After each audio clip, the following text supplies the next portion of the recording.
शरद पवारांचा सोलापूर दौरा रद्द करण्यात आला आहे। साताऱ्यातील कार्यक्रम रद्द झालेले आहेत। आपण आताची महत्त्वाची बातमी आपण पाहतोय। शरद पवार यांचा सोलापूर दौरा रद्द करण्यात आलेला आहे।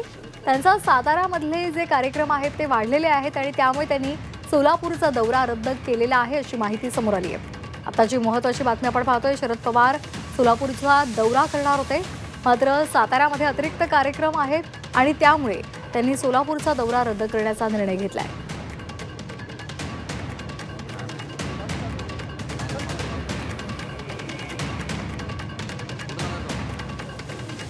राज शरद पवार सोलापूरच्या आणि साताऱ्याच्या दौऱ्यावर आहेत, मात्र साताऱ्यामधले कार्यक्रम वाढल्यामुळे त्यांनी सोलापूरचा दौरा रद्द केलेला आहे। आता पुढचा सोलापूरचा दौरा नेमका कधी असेल त्या संदर्भात काही माहिती समोर आलेली नाही, मात्र त्यांनी सध्या सोलापूरचा दौरा रद्द करण्याचा निर्णय घेतलाय।